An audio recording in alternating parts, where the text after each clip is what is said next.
So when you say the business point of view, I mean, who are we talking about? Well, I wish I knew. What kinds of business leaders? I don't know who had the contact with Donovan and the Corporation Council and the deputy mayor, it's not the deputy mayor, but anyway, it's the administrative assistant to the mayor. So I wasn't inside enough to know, but the sense was that somehow the word got passed that Bilandic was acceptable to the business elite. Who they were and how that worked, or whether it is simply Donovan and the others making that assumption that Bilandic would be acceptable. I mean, they knew directly from the machine guys in the 11th Ward, and they knew directly from the administrators at City Hall who had been working with Bilandic as finance committee members. Whether certain business leaders phoned, I don't know. So what were your own thoughts on Bilandic before and then after? Well, Bilandic was a really strange choice. The reason this was in so much turmoil was, in fact, the members of the city council didn't like Bilandic very much.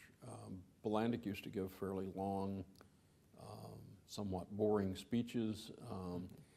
He wasn't one of the guys. I mean, if you were going to go out for a beer, you wouldn't pick Mike Bilandic to be the guy to go out with a beer for from all these guys, the machine guys, who are the ones that matter here, that got the votes. He's not particularly friends with Verdoliak or Burke or anybody else. So if the city council had had just a straight, secret up and down vote, who do you like? If you were electing class president, you wouldn't elect Bilandic. I don't know of anybody who had warm, fuzzy feelings about Mike Bilandic. Whatever they might think about his intellect, whatever they might think about his role, any of that other stuff, that he just wasn't, he was anti-charismatic, as later with the Jane Byrne election showed, which didn't mean he wasn't bright or able and so on, but I mean, that just was his relationship with the alderman. So that made it a little hard sell, and everybody was sort of saying to themselves, well, hell, I could be mayor better than Mike Bilandic, for whatever reason, whatever self-aggrandizement reason they had. So, eventually it was the pressure from the fifth floor, the administrators, and eventually they did cut a deal. And the independent aldermen, we certainly, were in constant contact with each other. What do you hear? What can we do? What happened in the Jewish caucus the other day, as if that mattered. We lined up behind Frost because we saw that as a major step in breaking down the segregation of the city that had been one of the hallmarks of the Daley administration. And so, in fact, we tried to nominate Frost, and we tried to bring the votes for Frost. And our handful of an extra 5 votes or whatever wasn't enough. By now, you no longer have to pray in the council. Singer is no longer in the council. So, but we had still, at that point, about 5 votes. And those weren't enough to have any major swing in this particular circumstance. I guess, yeah, that's what would have been the situation. So we didn't, we pushed behind Frost, and obviously there were big demonstrations by the African-American community that wanted Frost, but it just wasn't to be. Eventually the vote was 48-2. I think Marty Overman and I were the only 2 to vote against Bilandic. Now, Bilandic is now mayor. What changed? And what changed did anything change in your life as an alderman? No, my role was, I was by then leader of the opposition bloc. We were just as systematic. We were now much smaller. It dwindled.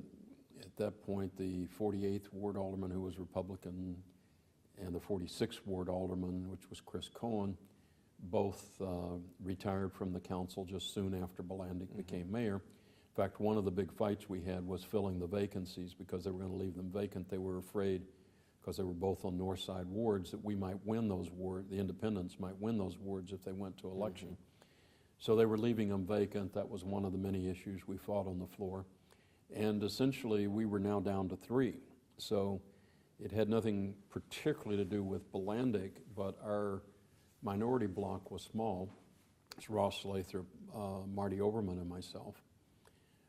And we could still pick up occasional votes on some issues. And we played the same sort of lay the groundwork for the future role that we had before. We were simply with fewer resources. But our role didn't change. We still offered a couple hundred amendments to each budget. We still offered the same kinds of criticisms when things like Taxigate came up, where Jane Byrne, as commissioner, is accusing Blandick of rigging with Verdoliak, rigging the taxi rates. We would, take that issue to the floor. The council would be the only ones who would be willing to raise those kinds of questions, and then there'd be the floor fights. No, there was no, for the government itself continued to run as if Daley were pretty much still alive, except Blandick was more modern and smarter in a way and would do things like settle the civil rights cases. So some of the problems died down from a government point of view, but others emerged, like Taxigate's the one. I don't remember whether it actually hit to the floor, but that's the kind of thing we would raise as an issue. We would, because the machine was still running the politics, and City Hall was still running. It was running as a dictatorship, but again, Blandick isn't charismatic, so the support for Blandick isn't solid. We didn't know that he'd be overturned. I mean, in the election of '77, he won like 70% of the vote or something. I think, can't remember, Puczynski and I think Harold Washington were the candidates that election. I may not be quite right, but there were 2 candidates. Right. He won easily. So there was no sense necessarily that the Jane Byrne phenomenon was going to happen in '79, but we were still building the case that this isn't the way we should be going as a city. Now let's just pause there. You've referred a number of times to building for the future and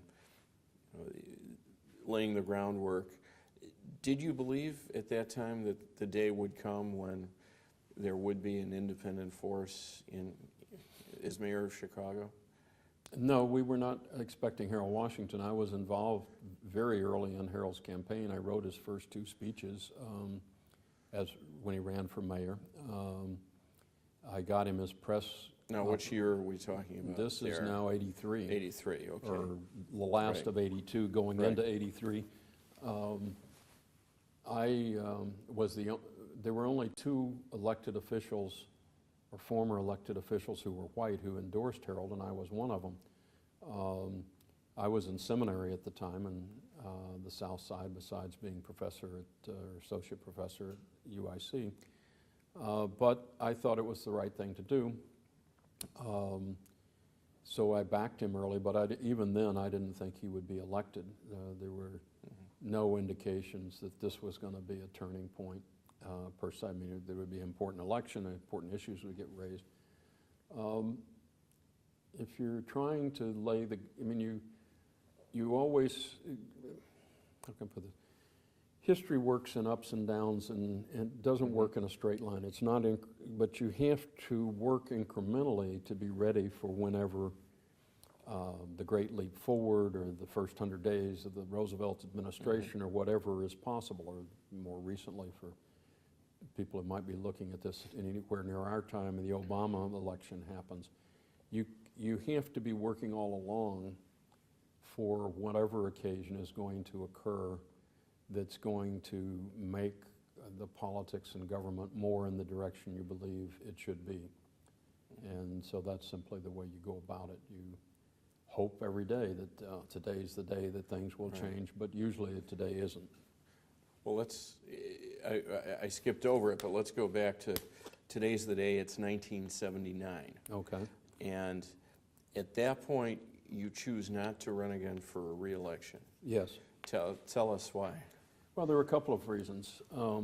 First of all, I'm still teaching at the University of Illinois at the same time I'm alderman, which means I'm working 80, 100-hour a week work weeks. And I've been doing that the 8 years I've been alderman and a year or two before. So there's a lot of personal stress because of that kind of schedule. But more importantly were two other considerations. One is simply my belief that people shouldn't, very like the Founding Fathers, I don't think you should have permanent politicians that always are in office. I think you ought to have citizen politicians who revert back to the citizenry, and if another time comes up, they should, serve again, but it's not a straight line. They really are part of the citizenry who occasionally get elected to office. Cincinnatus. Yes. The second reason was I had invented all of these very important neighborhood government institutions, and I was very conscious of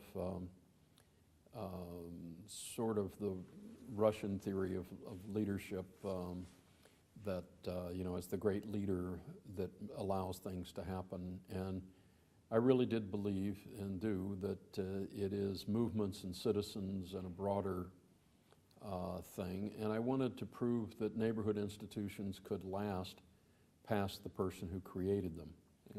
And that worked fine for my successor, Bruce Young. And then the machine recaptured the ward and destroyed the institutions 2 years later in '81. But I thought the institutions would last even with machine politicians coming to power, that the neighborhood would be able to force them to adopt them. And the truth is you can't keep institutions like that unless you can embed them in the law. And I was not able to pass the laws in the city council. They were defeated. Put them forward 2 times, and they were defeated both times.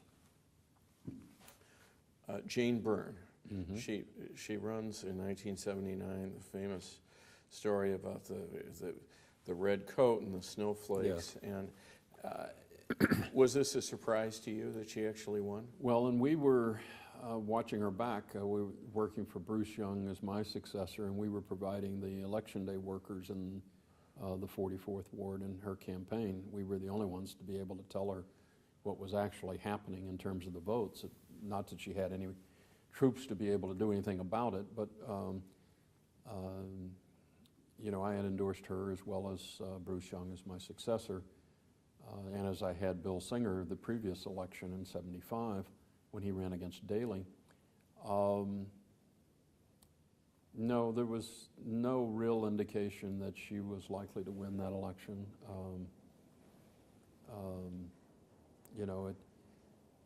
There were multiple things involved, but certainly the machine had weakened much more than most people had recognized, but the snowstorm was the necessary catalyst. Mm-hmm.